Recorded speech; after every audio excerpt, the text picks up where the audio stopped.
Man.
Rucker Man.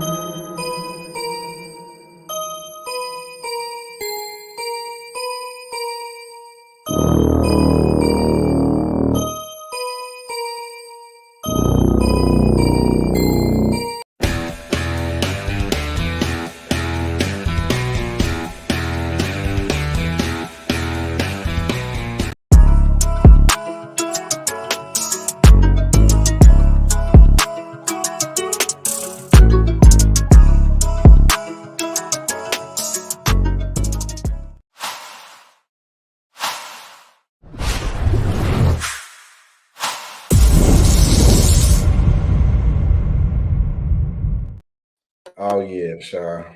Oh yeah, Sean. It's gonna be a show today, baby. It's gonna be a show today. That's Sbtalksports Real Takes Over Fake Debates. Sean Webb. It is Friday, one of the best days of the week. Happy Friday, by the way. Happy Friday. You can't see on the camera on my screen in the way, but I got my Bulls gear on today. It's gonna get wild. It's gonna get ratchet today. Obviously, you see also in the YouTube title, my boy FYF Lamont Lane will be joining the show shortly. We got to talk about this, Sean. It's a lot of things that have been going on, and sometimes I got to keep you up to date with stuff that's going on. Salute to everybody in the chat. What's going on? Nicholas Brown, Taj in the building. Salute. Make sure you guys like. Make sure you guys share. Make sure you guys subscribe. Sean, you know, I look for you as like the historian, the real knowledgeable guy at the show. So, like some stuff I don't know about back then, Hey man, Sean, hey, I know some stuff, but if I'm a man. If I don't know it, I'll be like, hey, Sean, what's this is? Cool. Nice Yankee shirt, by the way, too. But I'm the younger guy, so if I see stuff going on currently or what the wave is or what the people saying, I come to you about it. So obviously it's this crazy trend that's been going on TikTok, which we gonna talk about shortly when Lamont joins the show too. But so Sean, it's a trend going around saying that we done with the 90s. The 90s was trash. Michael Jordan didn't have a left hand. Before you just I got a video for you, but just save it. Just save it. But that's what the trend is going on. So Chill Town, he went live, or anybody who a knowledgeable or sports TikToker. So if I go live on TikTok right now and I put like Michael Jordan behind me or something to say I'm talking about the topic, all the comments gonna be like, we done with the 90s. The 90s trash. MJ had no left. They lied to us about the era. Just the small glimpse, because I want to get you more detail, but just the basis of what I'm telling you. How do you feel about that? I mean, it's insane. It's insane. It's insane. It's insanity at this point. And, and SB, I know we want to wait for Lamont before we dig deep into this topic. Mm-hmm. But, what really kills me is this is why there's so much fighting and angst and in the basketball talking community, because people put out this kind of stuff just to trend. And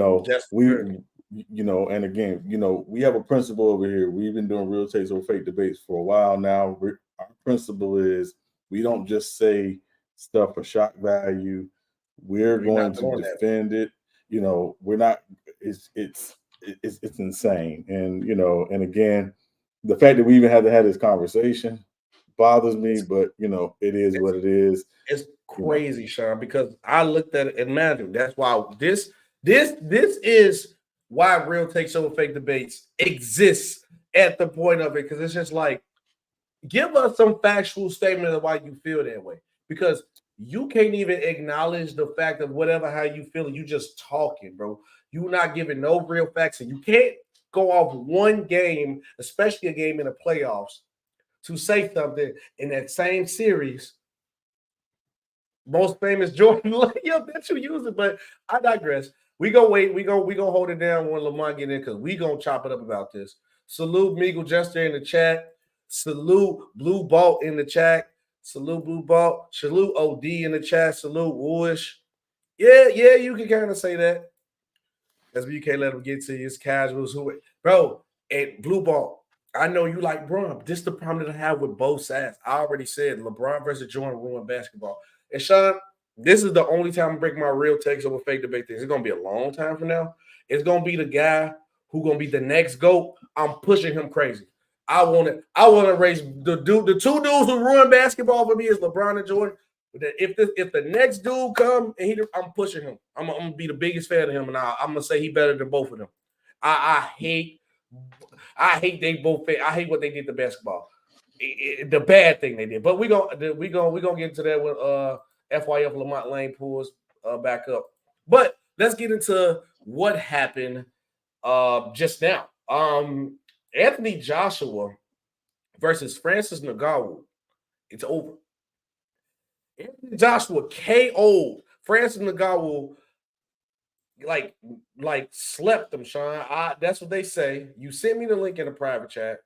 We gonna react to it together, guys, because I did not see it. This is gonna be this gonna be SB's live reaction. Let's share the screen. Sean, I did not see it.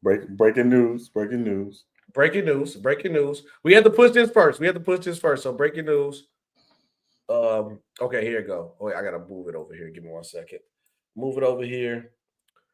Francis Ngannou got KO'd. It's crazy. Let me see but this. This right hand is the biggest shot I have seen live. Holy! What a right hand that was. Incredible. And you can see the leg completely buckles as they are. But this right hand is the biggest shot I have seen live. What a right hand that was. Incredible. And you can see the leg completely buckles as they are.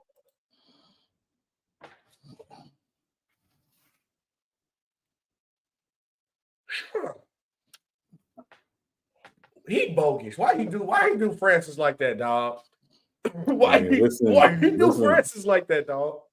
Listen, the problem is and I would never sleep on. I would never trash anybody. Sneed. I will never trash anybody who gets in the ring, laces them up, and goes in there with a grown person to fight, right? Mm-hmm. But Anthony Joshua been doing this for a very long time.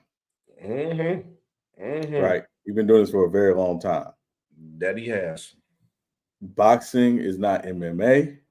MMA is not boxing. It's a complete difference. It's a complete difference.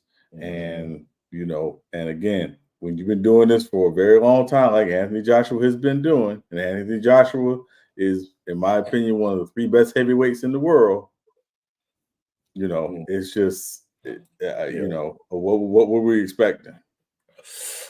I guess salute Go James. Salute Go James. My brother Go James Kingdom back at it again. Salute. He probably one pushing the agenda too. Go James came out here pushing the MJ ain't got no love. I one thing I will give Johnny and Go James Kingdom the platform credit of. They embody real takes over fake debates. I have never heard a Johnny or B Lee got in the ring and debated before. I never heard a Johnny just say anything just to say anything. He always have his facts behind it. You can agree or disagree, but what you cannot deny, he gonna have the numbers and he gonna have the facts around it. Salute to Go James Kingdom. If you guys make sure you guys like and subscribe to their channel too. Go James Kingdom. They have great content. Yeah, Stephen Torres. Put his comment up if you can. Stephen Torres, let me see. Hey, Go James Kingdom, if you still live when we done, yes, I'm pulling up to Friday Night Exposure. We got to talk tonight. Salute. He will be live Friday Night Exposure. Please go pull up to his live too. He said you got to give the drama credit for even stepping. Oh, 100%. 100%. I'm not gonna discredit nobody in the ring. because I would do it, but I mean, it depends on how much the bag talking. But I get knocked out for a couple meal, but well, no, I mean, I ain't going there trying to get knocked out. You know, I might, no, I'm gonna try. Yeah, but I mean, but at the end of the day, you know, like I say, I will never say somebody's trash who got in the ring. No, but again, it's levels to it, right? Mm-hmm. And I know people was like, "Oh, this is but this is where we are with fighting, right? Like we got a fight coming up in July that shouldn't be happening, but it's happening because this is where we are with boxing. It's like you talk about this guy, right? You talk about this fight right here, right? Yes.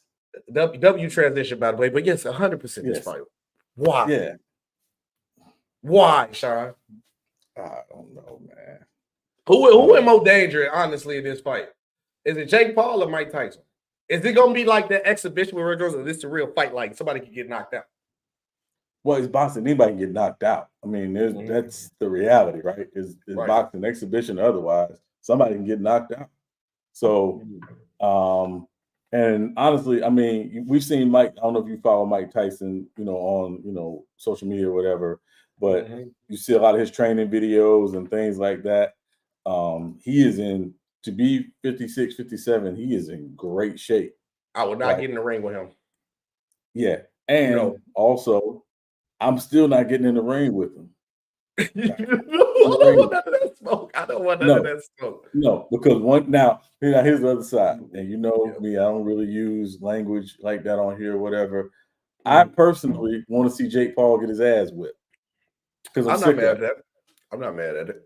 He already did too, though. Technically, he already did. Technically, but I want to see him what just happened to Ngannou. I want to see that happen to Jake Paul twice. I want both legs to buckle, and I want his 15 minutes of fame to be done.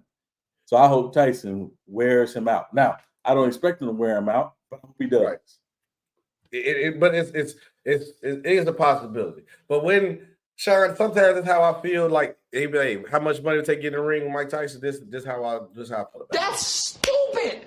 Use your common sense. I'm not doing that. I'm gonna use my common sense on that one. I'm not doing at any age.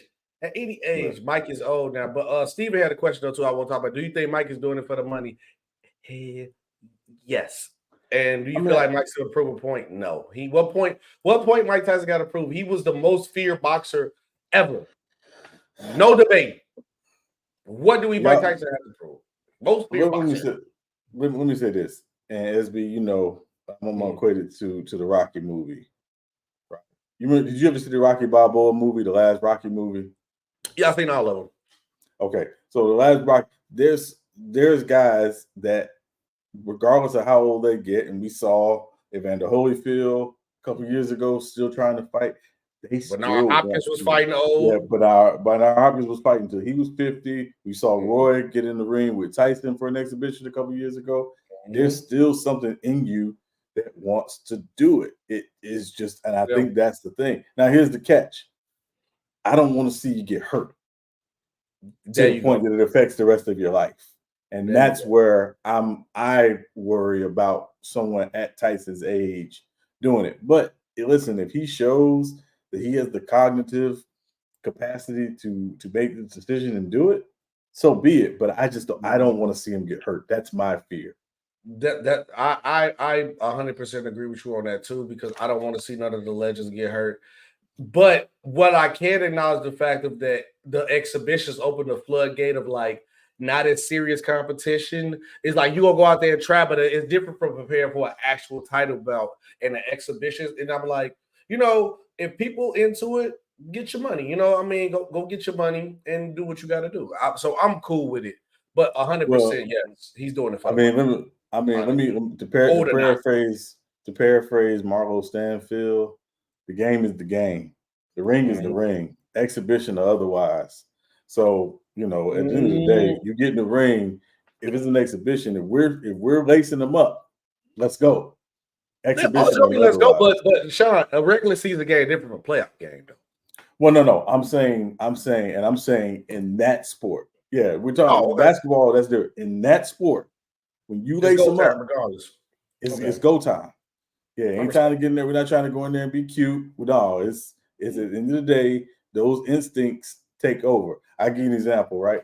So back in the day, there was an exhibition fight. Muhammad Ali fought Lyle Alzado. Might know he was a Raider. Played for the Raiders for a long time. He was a crazy dude. He was on steroids, ended up being on steroids, basically. Not shocked about that. Yeah. So him and Ali decide they're going to do this exhibition fight, right? For charity or whatever. Well, Lyle, he goes in and he's trained and blah, blah, blah. And it's like, he going in, he's really trying to hit Ali. And Ali is like, hold up. And this is older Ali. This is like 1970, late 70s Ali. Right. Muhammad Ali, this is what I do. And he was dotting him up. So at the end of the day, once you get in that ring, I'm sorry. Those instincts take over. There's no way around it. If you ever boxed, I had a chance to box when I was really young. When you get in the ring, and I didn't box a lot because I ain't one trying to get hit. But and that's the sport. It's hit and don't get hit. That's the sport. That's why Floyd the GOAT. Yeah. So he's in the conversation. But the point is like, at the end of the day, those instincts take over and you're gonna do what you do. And that's just the way it is. So Wood just said Tyson might knock him out. That is a high possibility. That's a high possibility. Yeah. Let's knock out. I know we said we go, guys, be patient. We go get into this Jordan topic. I got videos clipped up for y'all, but I want to wait for Lamont to come. Lamont is going to join the show probably within like the next 10 minutes. Let's knock out these football topics real quick. Obviously, I'm gonna transition to this person first. Broncos released all pro safety Justice Simmons. Are you shocked? What I was shocked, but I understand the cap situation and who should go get him if that's the case. Well, so two things. One, I wasn't shocked by it, SB, at all. Their cap situation is out of control for multiple reasons. We don't have to get into that. And honestly, he's been there 8 years. Once you get to that 30 plus age at certain positions, teams aren't necessarily trying to hang on to you like that, particularly if you just got a cap number. And so not surprised they cut him. This is going to be a very flooded safety market. If you haven't had a chance, look at all the safeties who are going to be on the free agent market. I'm going to look again. It's a lot. This is it's like the running back, which we're going to talk about in a little bit, and the safety market probably might be the most flooded positions on the market. Notice what's not on the market: receivers. No, right. No receivers on the market. Yeah, so these teams feel like, again, they can replace these guys cheaply, either in the draft or bringing a guy in on a 1-year deal as a free agent. They don't necessarily need to spend a lot of money investing in that position. And that's not saying you don't invest in the special ones. The Micah Fitzpatrick, the Derwin James, the Kyle Hamilton. You got to invest in them. You got to invest in them. So you invest in the super special ones, but also but you got to factor in what's their age, how much wear and tear, what scheme you're running now, all of that stuff factors in. So I think that's why Justin Simmons was let go. Well, we might actually have to push it up. Brother boy Lamont is here. So if you guys don't know, Lamont Lane, FYF, Facts Over Feelings, F Your Feelings, one of the best YouTube channels out there. So shout out to my boy pushing over the 100K mark. So I guess we go ahead, Sean. We gonna hold back for the rest. And we're gonna move these down to the bottom. We're gonna get into that too, because I definitely gotta talk about my charges. But what team, before I bring Lamont up, what team you think Justice Simmons should play for though? If you had to pick. I would say if I had to pick a team right off, probably the Texans. I say the Bears. Okay. But bringing them up, my boy, Lamont Lane, FYF, welcome to Real Takes Over Fake Debates, brother. Appreciate you taking out the time. This is a crazy topic that I got on hand for you. It's been going viral on TikTok. But how you doing on this Friday, though, brother? Good, man. Good. Running around. Man, don't be coming on here with your low voice, man. Look, I ain't your wife, man. You got to talk to me as your friend. Coming in with your Justin Timberlake. It might sound funny.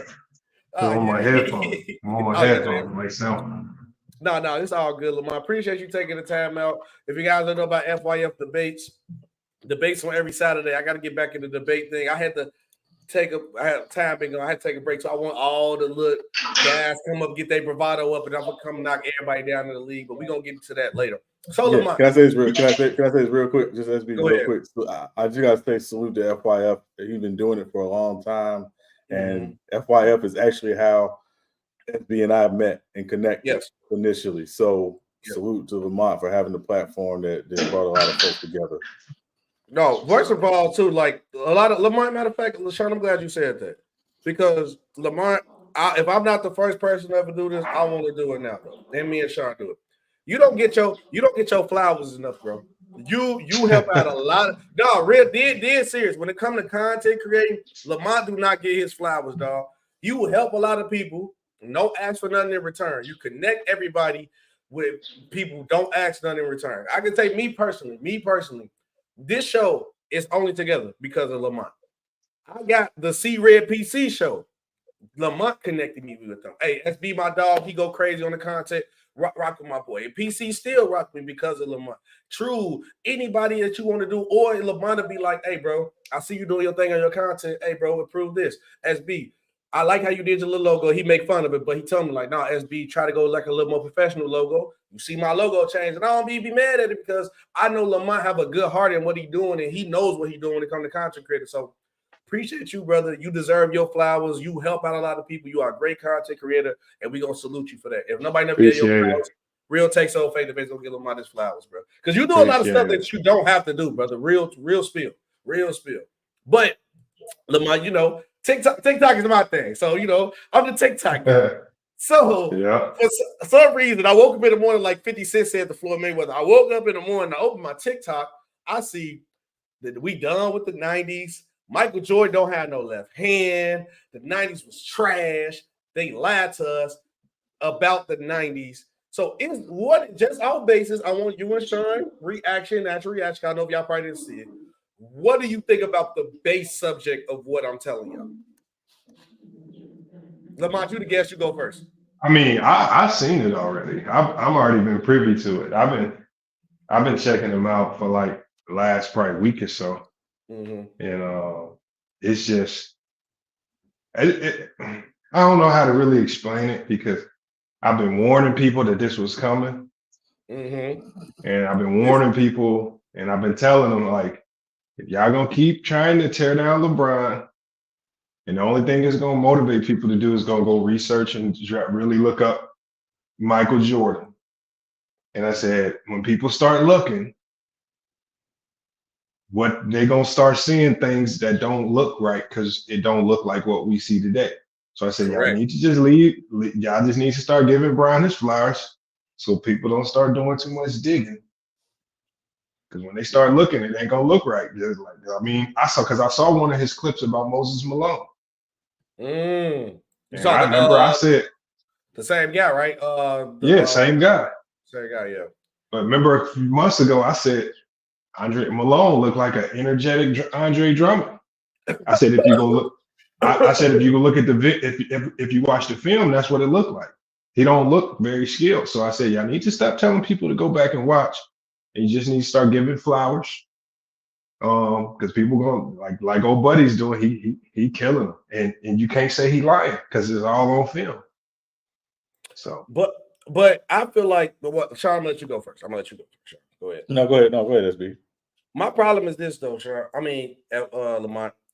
We act like evolution don't happen. The reason why Jordan is a part of him being like the greatest player ever, because at that era, who wasn't advanced as we was today, Jordan was ahead of the curve of everybody else athletically, also putting in work in the offseason that played a part in Jordan. But we're not going to act like the rule changes that people don't understand the history of the game because Jordan helped with putting yourself in shape during the offseason. The carrying, the swag sauce, and all this extra stuff came from when Air One in the street ball game got popular and the NBA wanted to keep up with Air One because of the popularity. Nobody knows that though. That helped the part of changing the game. But people don't talk about things like that. Of course, when you look back today, if I look back at I look at video games back in the day, it don't compare to the games today. It shouldn't be the same. The league would not be in good hands like State Farm if they still played like they played in the 80s and 90s. But what you cannot do is trash the era back in the day because they're not as skilled as today's era. because it's a lot of things I can talk about today, Lamont, that's bad. Like how LeBron James couldn't really get a post-up game to his late end of Miami or to the start of Cleveland, or he couldn't shoot because that's why he lost to an old Tim Duncan. Or the fact that Lamont, and you will love this, and tell me if I'm wrong because you're a coach, that majority of the coaches in the league can't figure out how to win a championship with a low post dominant guy no more because they let the one title one with the Warriors a small ball. They couldn't stop it. And that's why Jokic is dominating the league and dominating the West and look like they're going to win again because they exile all the grit defensive big man because they say if you can't shoot a three ball, you can't play in the league, but you can't figure out great schemes as a coach to make it work. But now Jokic is dominating the league. But nobody talk about that, though. And that's what my problem come in at, right? But the issue is this. So you write about everything. That's the see, but you talking more so about the individual. See, yes.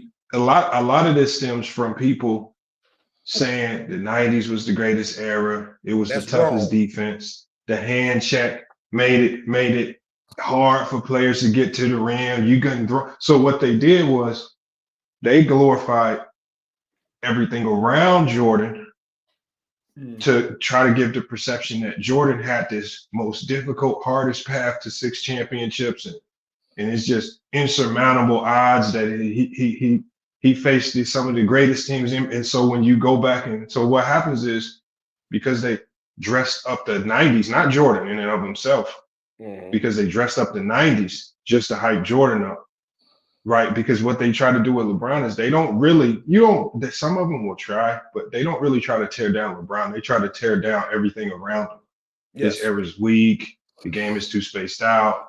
They try to talk about the game. So what people are doing is they're looking at everything around Jordan, and it don't look right. Yeah, I think this era weak. Imagine LeBron is one of the greatest players of all time. I think if you got him at the GOAT, it's cool. I think this era trash. When you got a dude that's 40, he's still one of the best players in the league. That showed me that this league is trash. To me, I think the 2000s is the greatest era. For 2010 is great era basketball. The 90s is overrated. They overhyped it. The 90s wasn't as good as they showed it out to be. But this era just as bad too, because ain't no way a dude at 40 is still a top 15 to top bottom 10 player. That is a problem. Ain't no way no dude at 40 a month. At your peak playing, you're not gonna let no dude at 40 go crazy on you. It's not that though. Like the thing is, LeBron's the anomaly, because we've seen other 40-year-olds kind of in this era as well. LeBron's the anomaly because his physique and his athleticism still feels like a 28, 29, 30-year-old. So it's not like he just going old man game, going up hooks, still dropping 30. He's still doing it like a 27, 28, 29, 30-year-old. That's what it looked like. So that's what changes with LeBron. Like we seen like the Vinces and even the Udonis Haslams, their athleticism and their skills started to wane. The Paul Pierces as they got older. Bron is getting us the Benjamin Button up. Sometimes he be looking like he turning back the clock. So sometimes he do. I can't deny that. He's an anomaly. That's what I say. Yeah, I think so. To that point, Lamar, I think there's two things about LeBron that we have to acknowledge. First is that he was so superior athletically at a very young age that perhaps he was the guy who was going to show if you take care of your body, if you invest in yourself, if you're blessed with great health throughout your career, you can still maintain this level, which I think that's what he's done. Yes. And I think the second thing now is, I will admit that there's nights where you'll watch him and moments where you'll watch him be like, that's still LeBron from 10 years ago. Mm-hmm. But it's not for 40 minutes. He picks his spots better because he does understand that he's 39 and he's not trying to athletically dominate a game that he did 10 years ago, like he might have done 10 years ago. So I think that's probably the difference, in what I'm seeing, 10 years, at 39 for LeBron. And I want to play this clip for y'all, Lamont and Sean, because I said it both of y'all, but obviously the one with the white content creator was like 5 minutes when he went to like the data analyst. It didn't fit in StreamYard, but it's cool. But I got the other two with the Michael Jordan and Jaylen Brown, and then the other dude who's just talking crazy. But my question is this, real quick, before I play this clip. What happened to having player development? So even if you had the case of saying Michael Jordan didn't have no left, it's a lot of players who came in the league flawed. that LeBron can't have no post-up game. That's fine. He added it to his arsenal.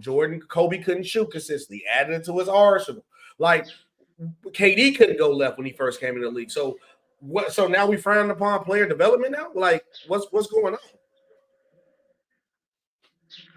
I mean, maybe the guy is like, I know how to separate the comedic value he's throwing in about the left hand from the things that are actually really bad about that era. So, I mean, some of the video, I would say 80% is truth, 20% is comedic. Yes. But, I think it's hilarious. I just gotta separate. My problem of mine is I think it's hilarious, right? I love great content creating, but I'm always gonna push. I'm not gonna do it. I'm real take so fade the base. If I say anything, that's how I truly feel. But it's some people who buying into this, like, because imagine, like, we're gonna play the video real quick. It is some comedy in it. It is. I'm not gonna even hate. Byron Scott, garbage. We done with the 90s. Can't even check Jordan. Ain't got no clue. He going right. Byron Scott, which way he going? Get up there. Take away his right. I would have beat him to the spot. I done went up and blocked that. That's garbage. What's the same play? Okay, kids. Which way is he going? Let's guess. You know where he's going. He's going right. And he blocked that, Byron Scott. The refs just calling anything. It's rigged. He gonna smack that out his hand, though. They call foul on that. I feel you, Byron Scott. It's rigged. We done with the 90s and Michael Jordan in his left hand. Now, he gonna go left, but he a disaster when he go left. He'll go left. Check. Now, I just play a little short clip. See, Lamont, this is my problem, right? Because now what people are doing now, too, is picking up LeBron clips. Oh, Jordan only can go left. Look at LeBron. Oh, turnover. And this where the Pandora box of BS is opening. Because that same final series, if Jordan can't go left, the most famous Jordan layup, the fake the dunk, it left is that same series. But he can't go left. Come on, Lamont. We gotta spot it, bro. You like imagine, Lamont. This is the point of why I love and respect what you do, brother. Because you can do what he did, but have a real take. People can't have a real take and be entertaining with it. That's my problem. That comes in with me, and then you have people believe in this, and it's trending millions right now. But you know what? Look, man. I made the original video series, 90s Basketball is Trash, man. 5-part video series, man. Yes, you did. And I still want to fight you for that. I mean, he wasn't lying a little bit about the 90s, though. I ain't gonna lie. Y'all gas the 90s crazy, dog. You know I don't think 90s the best era. I originated it, man. So of anybody that stems from that thought process, I always feel like you headed in the right direction. Not to, I don't say the 90s is trash to tear down Jordan. I just say the 90s is trash because it was like a stage in basketball where just like Rod Thorne said, it started to become unnatural basketball and unnaturally bad. Yeah.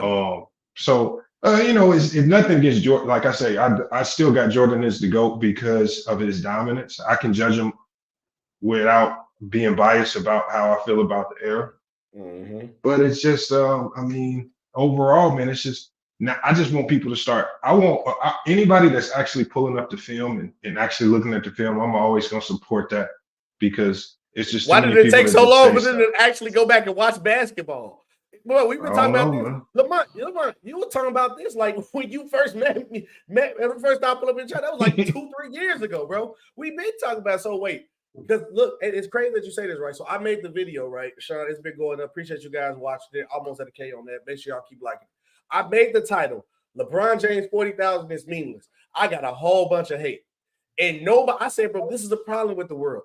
I said, if you actually watched the video, you wouldn't be mad at me because I wasn't hating on LeBron. I said, y'all narrative talk ruining it because it's supposed to be a night of celebration that, bro, this man just dropped 40,000 points.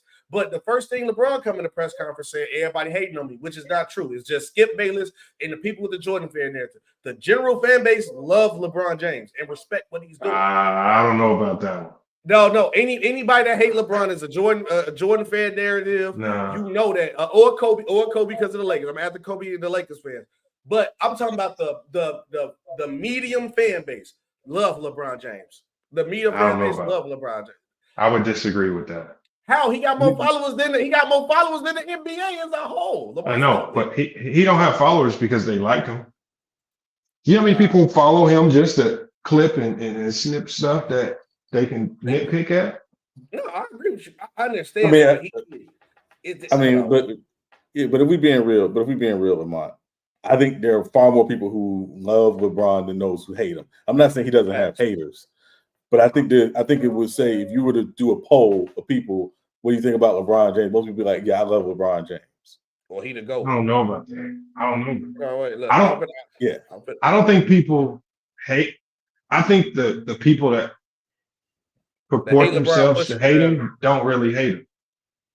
I mean, even with Dreamers Pro, we dug deep enough into his reservoir videos. He used to love LeBron. He calling LeBron the GOAT. Yeah. So it's just like, I don't think some of these people really hate him, but I think for whatever reason. LeBron, I'm going to read the first bad comments I see on LeBron Instagram is 10 GOAT emojis. Now you wild for outscoring the Clippers, LeBron. MJ will never do this in year 20. This is the older player in the league. Ladies and gentlemen, today I'm going to start by exiling you the greatness of the legend of LeBron James. Bro, it'd be that one hater. And that one hater stick out. He'll have 100 love comments. LeBron one of the greatest basketball players we ever seen. But I feel like the only people who hate on LeBron is people trying to push a narrative. That's it. I'm talking about the general fan base of people who just love regular basketball. Like, I'm a Derrick Rose fan. You a Brandon Roy fan. Sean like the Heat. Who your favorite player, Sean, again? In today's game? No, just all time. All time Magic. We don't got no ties to Jordan and LeBron. We all feel that LeBron is loved and go. I'm talking about that fan base. Now, if you say a Jordan fan, of course they're gonna hate LeBron. Of course, they gotta, because they want Jordan to be the GOAT. They don't want Jordan to get forgotten. But you can't get rid of a whole era. But one more video, then we gotta go into some other things too. This one was by far one of the worst things I have seen. I wish I could got the analytics one up because Lamont, you be on the numbers a lot, but it's cool. It was like 5 minutes long anyway, so it don't even matter. But listen to this, Lamont. When you find out that Michael Jordan is really just Jaylen Brown with a little more aura. You see, this is why you don't talk basketball with nostalgic or emotional thinkers. The people that grew up in that Jordan era have a sense of belonging to that era. They're gonna make up stuff. They're gonna defend that era with their life. Now, if you've had the privilege of talking basketball with any sensible old head, they've been telling you what this trend is now telling us. Jordan ain't doing shit in this era. And if you throw LeBron, or forget LeBron, if you throw any of these younger guys into the 80s, 90s era, they're eating up. They are straight eating up. Luka Doncic, Trae Young. I mean, any of these guys are absolutely killing the 80s and 90s era. It's not even close. This debate needs to be put to rest. LeBron's the GOAT. In 20 years from now, there'll be a new GOAT. The game of basketball keeps regressing. This, Lamont. Come on, dog. Come on, Lamont. What? You just heard that. What did he say? He said LeBron. He didn't say nothing wrong. So you think Jordan changed? He said a lot wrong, dog. He did. No, he didn't, man. It's harsh. It's very harsh, but it's true. No, Lamont. You think Trae Young could just kill in the 90s? Man, he don't got the advancements of what he learned from watching the people before him. He only got what Jordan and them learned. He'll be Trae Young, and he can't shoot threes as many because they don't love the 3-point game. Trae Young will be Muggsy Bogues in the 90s. That's exactly who he would be. He's talking about if you drop Trae Young as is into the 90s. Because he got the knowledge. But Lamont, he's assuming if you drop Trae Young in the 90s that you're going to give Trae Young the same circumstances that he has today. That's the problem. I think when people make these gross generalizations, and this is why I don't like doing this, the problem is that you take away the assumption of evolution, right? I don't want to say somebody who played. There've been what 4,000. How many guys are playing in the NBA total? What 8,000? It's like 8,000 guys. Yeah, I'm not gonna say a guy from one era could not evolve enough to play in another era. That's disrespectful to the work they put in to get to that point. I think that's where, and that's my problem with it. Stop. And again, we have these people out here, these content creators, and God love them. But this is why you have to stop making the gross generalizations about people. You don't know what somebody can do until you put them in that situation. We will never know. All we're doing is conjecture. How you gonna think Larry Bird? How you think Larry Bird will play if he can shoot 10 threes a game? Well, no, it's so this is what it is. Like, so when you think of where it stems from, no Steph Curry, no Chris Paul to learn from how to play point guard, no John Stockton. But this still all stems from the Jordan fans who try to prop Jordan up. They always, one of their primary arguments is that the league was rough, there was hand checking. LeBron and players of this era couldn't deal with the physicality and things of that nature. So what they always do is they retroactively say that these players couldn't go back into that era and do what they do. So conversely, people are going to start looking about, okay, what if you do drop a Trae? So what they're going to do is they're going to look at the play of the 90s and they're going to say, okay, what if you drop a Trae Young in this era? Trae Young as is going to kill what we see. If you drop a Steph Curry into the era. Trae Young would be No, I get what you're saying with the evolution, but we're talking about if you had a time machine and you zap Trae Young as is right now, and you dropped him into the 90s and you replaced Trae Young with, let's say, Kevin Johnson on the Phoenix Suns, you're looking at a completely different type of Phoenix Suns team. Lamont, if I drop you in the 90s with the knowledge you had today, you'll be a quadrillionaire. You'll invest in Bitcoin. You will already start doing the FYF debates on YouTube. You'll be that's why I said you can't. This ain't Back to the Future. No, exactly. So what you're saying is, what all you're basically admitting there is, if you drop any one of these players with their advanced knowledge of basketball into the 90s, you're admitting that they would kill. So the logic that these players couldn't survive in that era doesn't make sense just based on what you said. They know too much about the game to not succeed at a high level. Trae Young's skills are too far advanced. His IQ's more advanced than most players, even though he won't get credit. Lamont, and I agree with what you said, right? But also, if you're going to use, my point is, if you're going to use that narrative, give him the knowledge that Jordan and them had at the time, because you can't carry, you can't do all this, you weren't pulling threes like that. So why we can't look at it both ways? Because if he get the same knowledge that John Stockton had, I don't think Trae Young be the same player. But you have to stop telling 90s fans, y'all gotta stop trying to say players couldn't come to your era and do X, Y, and Z. I agree. This is what creates. And Lamont, I agree with that. That's my point. My thing is, and again, this is where I get with people when it comes to this. Enjoy what you have right now. Stop. Comparison is the thief of joy. Stop doing it. Mm-hmm. Stop doing it. It's killing. It's killing the love of the game, right? Because that's what it's about. It's the love of the game. Who cares who could do what in what era? What do we got right now? What do you like about right now? What did you like about 2010? What did you like about the 2000s? Every era has something about it. That's the nature of the evolution. But why in the world do you have to say, well, if I put Trae Young in the 80s, Trae Young would make it in the 80s because Trae Young, they would beat them. But why do people do that? You have to ask yourself, why do people do that? Like, why did they even make those comments? It's dumb. It's dumb both ways. Because they're effing idiots. That's why. No. At the end of the day, it originates from somewhere. The GOAT debate. What's ruining basketball? The GOAT debate. But that's part of it. But also think again, and this comes back to what has sports media and sports journalism become. It's become opinion and debate oriented, right? Yes. Very few people want to talk about. I would dare someone to say, Stephen A., draw a horns action for me. He couldn't do it to save his life. But if you want to have a Jordan and LeBron debate with Stephen A., he could do that for his entire life. Yeah.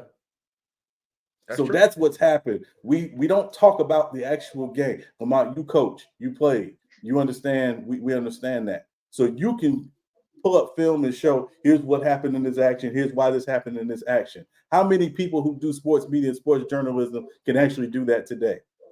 Not a lot. More people listen to Stephen A. talk basketball than they will Tim Legler. And Tim Legler actually knows what the hell he's talking about. That's fact. It's true. That's true.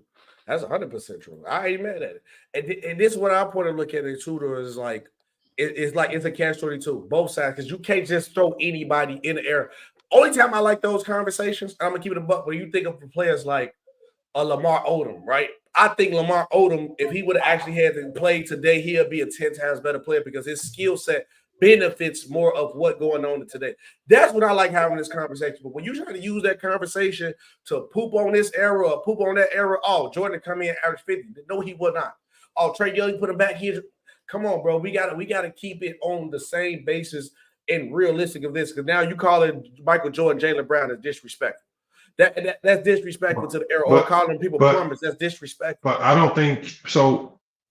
When they compare players, so like I don't think that Jaylen Brown or even sometimes you hear the DeMar DeRozan comparisons. I don't think that's disrespectful, right? When you try to identify who players would be in today's game based on their skill sets, if you're being honest, that's what it would look like. It would probably be a DeMar DeRozan or Jaylen Brown type. It's just that those skill sets just look different in today's game, and they get you different results. But that's where people say it's disrespectful because Jaylen Brown ain't out there winning 6 championships, and that same skill set that would have worked in the 90s ain't having the same impact in today's game. So that's the only reason why people say is disrespectful, but it's not. It's actually a good assessment if you're being honest. I can respect that. I can respect that. But I think again, but it also doesn't acknowledge the bridge. The bridge from Jordan to DeRozan to Jaylen Brown is Kobe. So obviously DeRozan, growing up in Southern California, obviously is going to do a lot of what Kobe did because that's who he admired. Same thing for someone like Jaylen Brown. So I think that's the problem. It's when you skip over the bridge, the 20-year bridge of Kobe Bryant, you're not acknowledging why these guys may do some of the things that look like what Jordan did in the 90s. And that's the problem. Put the whole story together. Don't just say, well, this guy was like this in the 80s and this guy was like this in the 2000s. I'm pretty sure there was probably a bridge guy in the 90s that probably helped this guy. Ain't no Trey Young without AI or Chris Paul. Period. Ain't no Trey Young without either one of them. Or Steph Curry would have added to that. Ain't no Rondo without a John Stockton, Magic Johnson. Ain't no Kobe without an MJ. And we go have players come in, we go say ain't those players without no LeBron James. And that's why I think this narrative is. That's why I say this every day, Lamar. And we talk about this point. The Jordan and LeBron debate ruined basketball. Real fandom football. I'm talking about real fandoms who watch basketball for basketball, who understand the X's and O's. Man, I ain't saying I know the X's and O's better than y'all two. Y'all be coaching and stuff. But I done got families who are coaches. My cousin was on. Got to get back on. He a D1 coach right now. I talk about the X's all the time. I grew up in a household. My mama was a Shaq fan. My uncle was a Kobe fan. My granddaddy think LeBron James is a GOAT. My grandma think Jordan is a GOAT. And that's where I come from. I come from a basketball household. We talk basketball. I talk basketball with my grandma. My grandma called me, hey, grandson, did you watch the Bulls game? Oh, yeah, Kobe White should have played better than this. LeBron, this. This is where I come from. That's why I love the game like how I do. But this narrative, Drace, I can't, like Lamar, it's so bad that I can't wait till when LeBron retire and Jordan done. Whoever the next dude that's gonna be the GOAT, I'm pushing them over them just to erase both of them, bro. That's how bad it is. If I'm petty for doing it, I'm doing it though. No, but that's the thing though. Like my biggest thing that I preach in all this is you can have your GOAT, but don't shut the door on somebody passing them up. And I think with Jordan fans is they've shut like Kareem had to accept getting passed up, just like Wilt had to accept getting passed up, right? It's just like when everything got to Jordan, it's just like time stopped. Everything stopped. Nobody's supposed to pass Jordan. No, nothing passes. And that's where I think that's what creates all these arguments because all these new fans are like, man, we seeing some great stuff, like historically great stuff. And it's just like now all of a sudden, because what we're seeing now is we're seeing the most disingenuous basketball talk we've ever heard. And you got 90s fans talking about passing up Kareem's record really ain't that significant. It's just that. Which is just crazy. Like that was the most prestigious record in basketball, right? Most prestigious. And it's just like now we got to pretend that passing Kareem ain't in the conversation to make you a GOAT. But let's keep it a buck, Lamont, though. Let's keep it a buck. But I'll probably say me, you, Sean, Bees, and maybe sturdy. I'm talking about people that we talk to generally. It may be true because true like Bill Russell. We is the only people who gave Kareem respect for having the #1 scoring record of all time. Nobody was giving him Kareem love because everybody act like I asked people what Kareem at. They say 10. I'm like, bro, you know, he topping this or this stack MVPs. Oh, no, that don't matter. But as soon as LeBron passed, and that's the most prestige record. That's my problem. Because they don't show Kareem love. They still don't show Kareem love. When you ask people who to go, they be like Jordan, LeBron, and they be like Magic, Bird, Kobe, But I Shaq. get that. I'm like, That's cool. I don't like But the farther you get away from them eras, I expect those players. Like, you just have to understand, some players are just gonna get forgotten. The Bill Russells, I mean, the hardcore fans are gonna keep them up there, but I expect the casuals to forget. I mean, I don't really knock people forgetting about Kareem. I don't knock them because I can't even lie. There's a lot. There was a lot about Kareem I didn't know until I started doing research. And same with Bill and Wilt. So I don't expect casuals just walking around every day who don't do no research to know as well. So I mean, it happens. I mean, and you're gonna always be more privy and favor people that you just more familiar with. Yeah. Okay. So, Sean, you got one more thing on it before we go to the next thing? No. We can move on. So we will.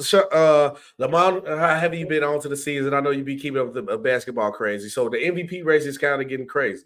Stein had to take. This was like probably like 6-7 episodes ago. It was a minute ago. He was like, bro, I think this was like Minnesota had first got the #1 seed.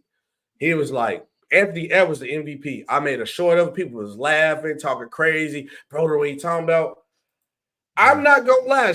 I'm not saying Anthony Edwards is the MVP because I got SGA personally.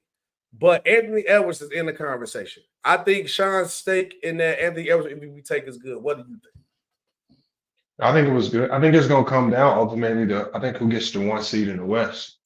That's what I think. I think that's really the only separator. That's the only thing you can do to separate the two because they both can change the complete conception and, you know, what we thought of those franchises in one season. So, but no, it's not a bad take. I picked SGA to start the year, but you can't be, man, you know, they call Anthony Edwards Baby Jordan for a reason, man. He looked like Jordan for a reason. I picked another dude we're gonna talk about in a second. I picked Tatum.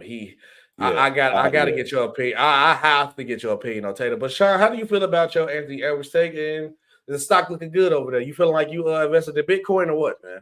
No, it was just more. No, you know what it was. We lost Lamont. We lost Lamont. You know what it was.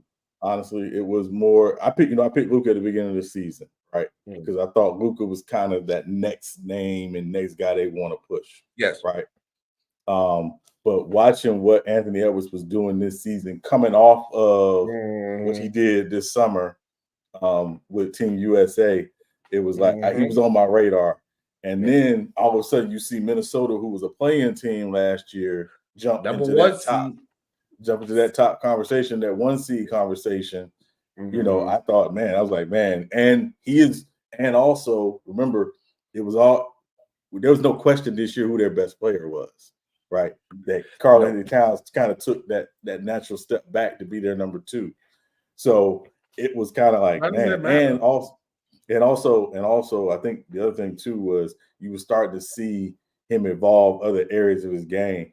We see him, you know, locking in, you know, more defensively, you know, consistently. You know, we see him trying to be a little bit more of a playmaker. He's not there yet, but he was adding elements to his game. So. For me, and he was trending a lot because every night it's like he did something. You're like, man, this guy, he's doing something every night. So that was my reason for it. And this part, Chris, shout out my boy Chris Goker. He like, what's at-man points per game? We know what at-man points per game is. It ain't, if you just going off stats alone, you could just give Luka the MVP, but it's more into that than just your numbers. It ain't about who has the best numbers that make you MVP. Because the reason why Luka is out of the conversation, he's the 8th seed. Winning got to matter at some point to y'all. Winning got to matter. Chris, I know winning don't matter as much. You know, who you guys that lost a lot. I didn't want to hit you with that straight about that, but when it matters, you know, guys, but having that #1 seed matters, or being at least top 3 in your conference does matter. And the OKC Thunder and the Minnesota Timberwolves were 2 teams that were play-in teams last year. And they both are fighting for the #1 seed. and they two best players should be in the conference MVP. It ain't about who had the best numbers.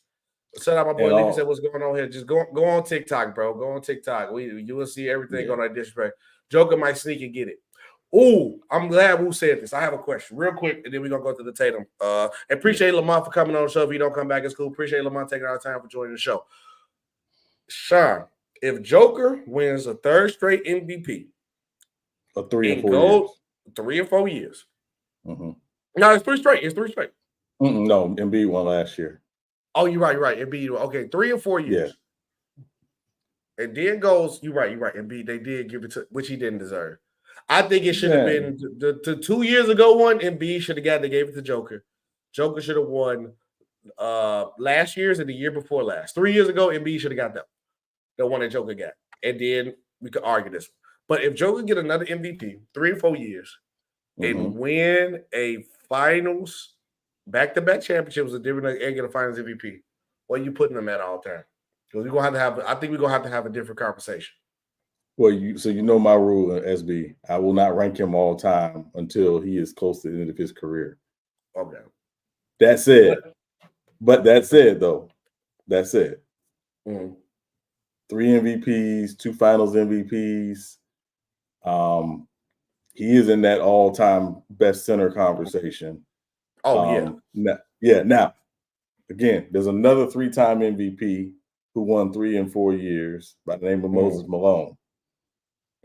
So is he in that conversation? That's where I start him in that conversation. I got Moses top 15. Yeah, but when you talk about just again overall, I don't want to have that conversation because again, I still think he is writing his resume. And again, he's and I think what's unique about him, SB, he's doing it without another all-star. They don't have another all-star on that team. Crazy. That is crazy. Right. Jamal Murray should have probably been an all-star, but maybe he ain't no all-star. Maybe. But he's never been an all-star. But he's doing it without another all-star. Yeah, they ain't the Russ. Yeah, they've been on their thing. They've been doing their thing. I still got SGA for MVP. One thing I want to talk about Tatum. I'll try to catch Lamont on it, but it's cool. Appreciate you again, Lamont, for coming on. Why is Jayson Tatum can't play at an MVP level consistently? One day I look at Tatum, Magic, y'all know, early in the year before the season started, Sean, you had Luka. Your Luka stock is looking good individually, but he ain't winning. They like win. That's the problem. I had Jayson Tatum. Some days I look at Tatum, Magic. Everybody knows besides Derrick Rose, I'm a Jayson Tatum fan. I hate he played for Boston. It peed me off every time watching them in the green jersey. But that's my favorite. I picked them. You know, this is how I do my favorite players. Like once one of my guys, like when Jayson Tatum is like on his tail end, I pick a new guy from the rookie. I didn't know Jayson Tatum was gonna be this good. I was just like, I think Tatum. I'm like, that's my guy. He ended up going to Boston, which was, man, I can't support Boston. I just can't. But sometimes I look at Tatum and I say, Tatum, that deal. And sometimes I look at Tatum like, bro, what's going on? Why he can't play at the MVP level consistently? Why? Can I say what it is? I think it's bored. I think it's boredom. Really?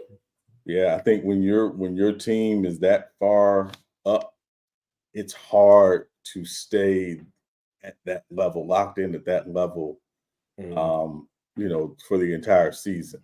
And in my opinion, I think, sometimes, especially this time of the year, because again, these are, I don't want to call them the dog days of the NBA season, but we're coming up on the last month of the season. The Celtics are literally just saying, we just want to hold on to that 1 seed. That's it. Just hold on to the 1 seed. Which would be smart. Which would be smart, but also, does anybody think there's a team in the East that's going to catch them for that 1 seed? No. So I think it's just boredom. I think it's hard to when you aren't really fighting for anything at this point to stay at that level for the entire remainder of the season. They are so far in ahead, better than everybody in the East. But I do think the big thing is that he's and the Celtics just are maybe just a little bored. And and obviously as the best player, that might be why. Brian, the problem with Tatum is this: you got to hit the takes. First of all, Brian, I had Tatum for MVP, And I understand winning does matter. And Jayson Tatum is in the MVP conversation, Brian. If you look at the question is, why Jayson Tatum can't play at I put can't play at an MVP level consistently. That's the problem with Tatum. He looks like an MVP one day, and then he don't. That's the problem. I'm not one of the. You didn't hear me say, "Oh, but everybody else do why Tatum don't deserve MVP." They said that Tatum team too good. I didn't say that one bit. I said he plays like an MVP sometimes, then he does not. But when you go look at SGAs, then you go look at the Anthony Edwards, then you go look at the Jokers. That's what I'm saying. That's the problem with Tatum. He's not consistent enough. He said Tatum doesn't care about true stop it. If you think Tatum don't care about winning MVP, you're crazy. You true stop it. Tatum cares about winning the MVP. Sean, do you think Tatum don't care about winning MVP? I'm not gonna say it's not important to him, but I do think winning the championship probably is a little more important to him. Yeah, I mean, because he got to that final. He got to the finals a couple years ago. I think I would say that if I were knowing him, I think winning the finals is more, winning the championship is more important. Yeah, because that'll last longer. He could probably get the MVP later. But that's what I'm saying, bro. Like, I didn't knock Tatum because Tatum is in the MVP conversation. You don't think Tatum in the MVP conversation? I think the Celtics got the best record in the league right now, right? Over all teams. Last time I checked, I think they did. If not, but they got the best record in the East. Because think about everybody else in the MVP race, unless because Giannis is just like always the default pick. If we don't have nobody, they use Giannis. But take Giannis out the equation. The only real MVP candidate in the East since Embiid went down is Jayson Tatum. You got SGA, Ant-Man, Jokic. It would be Luka, but Luka's at the bottom of the Western Conference. I know they got the best. I asked, do they still? At a point in time, they did. So they must have just lost it. But they have the best record in the Eastern Conference, and nobody's catching them. So my point is that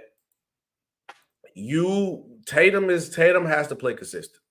He looks like an MVP one day, then one day he does not. I know but the Celtics can still find a ways to win their games and still do their thing. And that's when the fact of what people use, Sean, that his team is good. Because if SGA don't play at an MVP kind of level, they will lose. They don't look the same. Defensively, the Timberwolves, cool. But if Edwards don't play at that high caliber level, they don't look the same. Same thing with Jokic. But that's when that V word in MVP, unless they use it against you. How valuable really are you to this team? Because if honestly, besides probably Jokic, SGA, and Luka, I don't think nobody's more valuable to their team than any of those guys because they have to play at an MVP caliber level to win. Lucas, even though he got Kyrie Irving, Luka has to give you that 27, 28, 10 or 27, 9, and 9. He got to give you that. Jokic got to give you darn near a triple-double. Or he got to get guys in position to score to make the game look easier for those guys. He got to run an offense. SGA got to be at the top of his game. They don't look the same. But on to the next one. And then if Lamont come back, I know he said his phone that. But so obviously, Sean, you brought up to the fact that the safety market and the running back market is flooded this offseason. And then it begs a different for the conversation because of how people value the running back position. Are the running backs going away like the low post center and a speedy leadoff hitter? Are the running backs disappearing? Presto change. I think the importance of having a top tier guy is disappearing. Right? Meaning, how many? And I think we talked about this earlier. SB, what's the last team that won with a running back who's likely to go in the Hall of Fame? Won a Super Bowl with a running back who's going to the Hall of Fame. Marshawn Lynch. Marshawn Lynch is probably the last one, right? When's the last time a running back won the MVP? Adrian Peterson, 12 years ago, right? So what we're seeing is, I think, teams saying we're not going to invest a lot in this position. Right. The franchise tag has gone up basically for every position in the True NFL. LaShawn McCoy. Yeah, we're not. Yeah, we're not doing that. We ain't doing that. True. We ain't doing that. True. He literally didn't play. But no. Yeah, but no. True, I mean, true or fool, dog. Yeah, true troll. Shout out True. Subscribe to True to the King TV, man. Yeah, but we're seeing. Yeah, see, whatever. We ain't doing that, guys. Stop. Go ahead, Sean. Go ahead, Sean. No, you're fine. But you've seen the franchise tag go up for every position, but it's actually gone down for the running back. Mm-hmm. Right.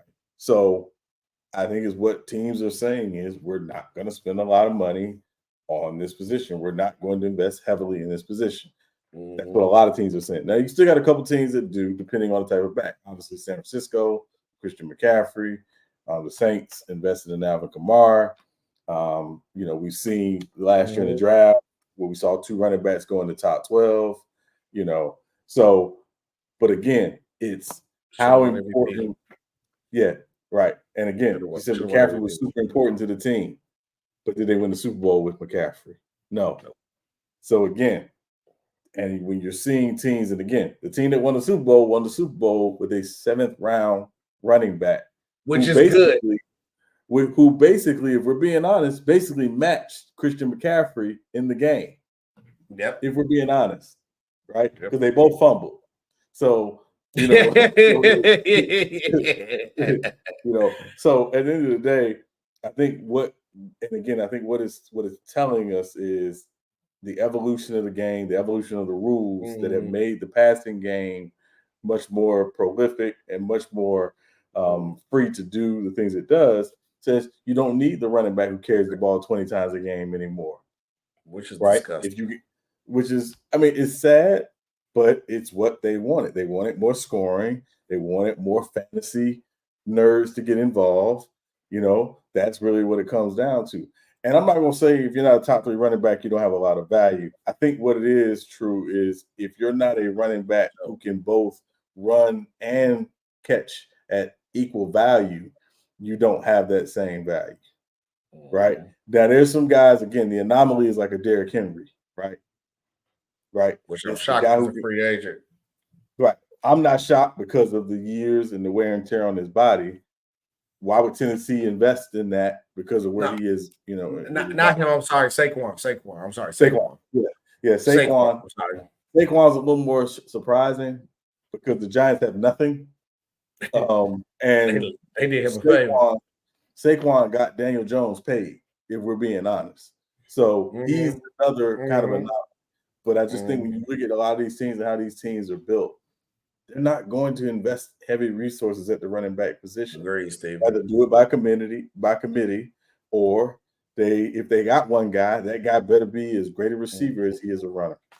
Yes, 100%. See, my problem and why I'm so disgusted that the running back is going, and this also played a part in what I was saying about like the era changing, and coaches can't even figure out how to use a low post center to win a championship. That's why Jokic is dominated because they taking advantage because the Warriors that died out. That was that one super anomaly, right? And people forgetting that what extended the Warriors' run was that they got Kevin Durant. It wasn't that, it's not that the low post center don't work no more. No, they got Kevin Durant. Because if you think that Warriors team was going to run off again on Cleveland, you must be a fool. And I love what Amon Shopper brought it up, where he was like, the real reason why they really wanted to beat the Warriors because they knew they was going to change the dynamic of basketball because it's a copycat league everywhere. And whatever win, we're going to try to copy. That's why you see the Rockets trying to do it and a lot of teams the Boston Celtics now trying to do it. And that's why they lose. And you know what the Nuggets said? Nope. We're gonna teach our center how to do everything because y'all gonna say he gotta shoot threes and all that, but now he gonna run our offense, and then we go to the low post because all y'all want to play small ball and all y'all want to get rid of the big post defenders. Now Jokic is gonna dominate, and then we gonna run through the playoffs again, which they look like they finna do again. Now the same thing I want to argue with the running backs, right? Because the Chiefs trick people because they win it because you got this aura of a guy named Patrick Mahomes, right? And I can argue that the two most valuable people when it comes to getting the ball on the Kansas City Chiefs is Travis Kelce and Pachinko. Who is they running back? Man, they got to steal for him to get him in the 7th round. I'm not going to lie. They got to steal for him. you need a running back still to win. But if you have a Patrick Mahomes, that is different because he's a game changer. He lost Tyreek Hill, still kept them rolling. They just won probably one of their worst rosters. So now everybody's thinking, oh, we don't need no back. We don't got to pay it. No, you got Daniel Jones starting as your quarterback. You need a running back behind this guy. Oh, you want to bring Russell Wilson to the Broncos. Maybe you should have put a great back behind this guy.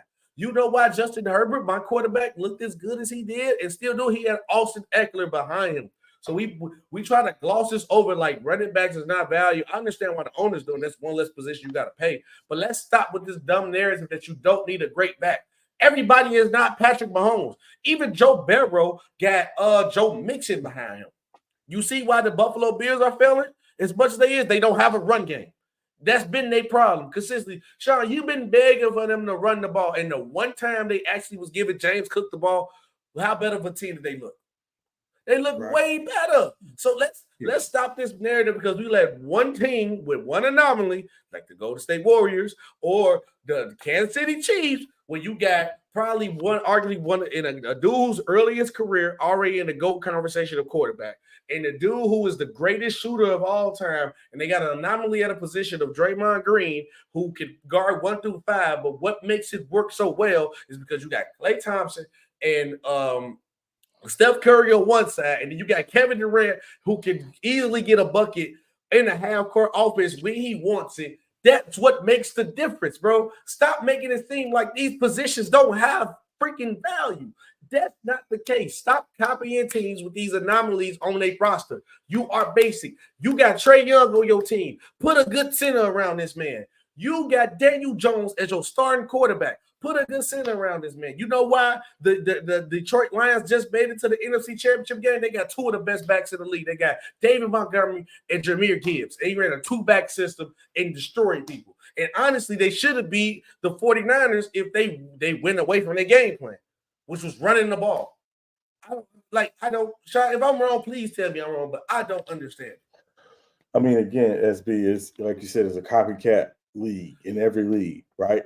But also, I think what's happened, and again, in a lot of leagues, is analytics is the driving force, right? Mm-hmm. So analytics is making a lot of these financial decisions, okay? Mm-hmm. So, you know, we don't really talk enough baseball on here. That's not, we will during the season, of course. We were during the season, yes. But I will say the one thing about baseball, and again, it used to be the speedy leadoff hitter. Ricky Henderson, at one point, the speedy leadoff hitter, was in the conversation of the best player in baseball. Yes, he was. He got on base, he literally would run teams crazy, right? He has the all-time stolen bases record for a reason, right? You got him, you wanted him to get on base first because he made the job of your 2 and your 3 hitters easier. Yes, he did. Analytics say, no, you want to get a power guy in at 1 because if he can hit a home run, that's what you want. The league is about home runs. The analytics say hit home runs, hit more home runs, hit more home runs, right? So I think that's what's happened. The analytics are driving these decisions as much as it being a copycat league, right? The low post center. The reason why the low post center is gone away isn't because guys can't necessarily play in the low post, because I think there are guys who can. But yes, the analytics say take more threes. More threes are more valuable than a bunch of 2s. It's ruined basketball, dog. Yeah. So it's the analytics, it's the numbers, it's the math that says this is why we do this. And that's why the games have gone and have changed the way they've changed. And I hate that. Let guys know what you think about that too. Let's play a game, Sean. We got 2 more stories that we didn't get a chance to get to. No, let's do this one first. We're gonna do old Russell last. The Chargers might trade Khalil Mack or Joey Bosa.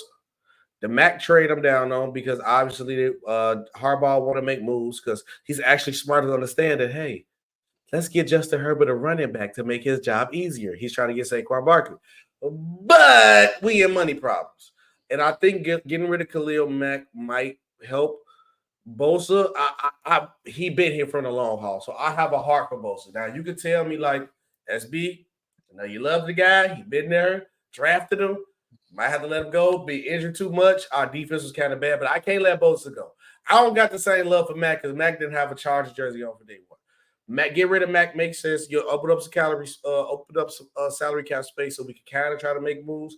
I know a lot of guys might get gutted. I wouldn't mind, seeing a Mike Williams might get exile up out of here. But what you think about the Chargers might trying to trade Khalil Mack or Joey Bosa or release him?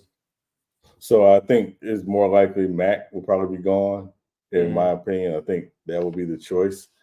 In today's NFL, pass rush is the second most important position. Pass rush is the second most important position to me after quarterback. If you don't have somebody who can get after the quarterback, the most important position in the league, you ain't winning nothing. You ain't winning nothing. You cooked. You cooked. Right. So, and we can just look at the two teams that were in the Super Bowl this year. Right. Chris Jones, Nick Bosa. Yes, sir. Right. They got after the quarterback. Right. So much so that not only that, during the season, the 49ers go get Chase Young. They go get Randy Gregory because they're so concerned about getting after the quarterback. So you got to be able to get after the quarterback in today's NFL. That is super important, right? Pass rushing, simple as that. So I don't think they'll get rid of both, but I think if they have to let somebody go, it'll probably be Khalil Mack. My guess with Bosa is he probably end up being restructured. I hope so too. Just to get his cap number down. But when you're $80 million over the cap, this is what you have to do. This is the business of the NFL. Yeah, we got to get the gutting going. Yeah. All right, last story of the day. You know how Shaq and Kenny do like who he played for? We gonna do a different real takes over face-to-face RTOFD version of what team should he play for. I can tell you what team he bet not play for. He bet not go himself down to Georgia. Do not go to Atlanta. That's future territory. You're gonna be distracted. You know what I'm saying? I had to make a little funny joke about it. But yeah, don't go to Atlanta. We ain't going to Atlanta. But I've been hearing he going to Pittsburgh. He going to see the Giants. I hope he don't go to the Giants. But what team should Russell Wilson play for? I mean, everybody's going to say Pittsburgh. Everybody's going to say the Giants. To me, I'm going to throw a team out there I think he should play for, and I'm going to give you a reason why I think he should play for. I think he should go to New England. Okay. Why? Because New England will likely has the third pick and will likely be choosing Drake May. Drake May should sit this season. So if I'm Russ, go play for New England. You know they got a lot of cap space, right? Actually, the top three teams drafting have a lot of cap space. Go there, rebuild try to have your Baker Mayfield kind of year like Baker Mayfield had last year going to Tampa. Rebuild your value, right? They're going, if you bring in Russ, they're going to try to invest. They're going to try to upgrade the offense, right?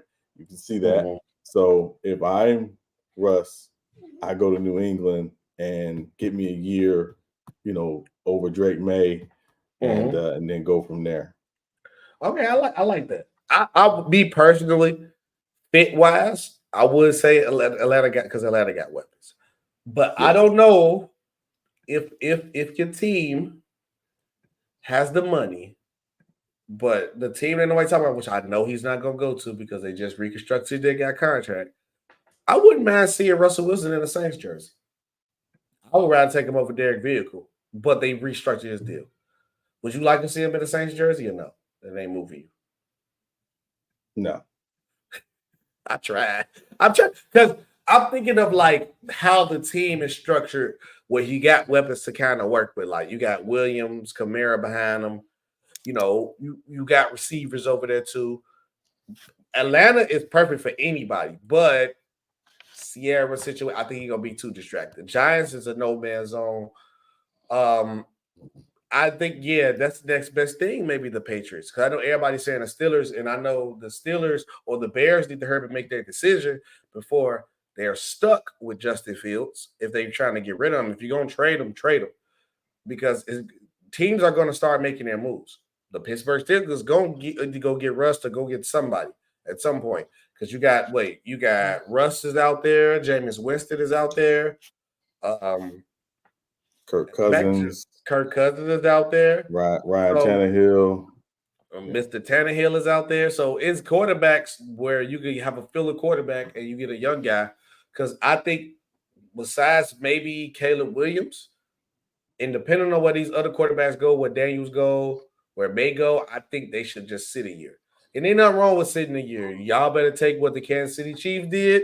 You better take what the Green Bay Packers did. Patrick Mahomes was top 10 pick. Sad this first year. Jordan Love was a first round pick. Set like 2-3 years. It's cool to sit a quarterback. Only person that ain't probably going. If you the number one pick, that's the only person I ain't arguing. Unless if you don't have a vet to play before it. So. But realistically speaking, I know the Saints was not probably going to happen. And not to piggyback on your Patriots pick, I'll probably say the Pittsburgh Steelers. If you go anywhere, go to Pittsburgh.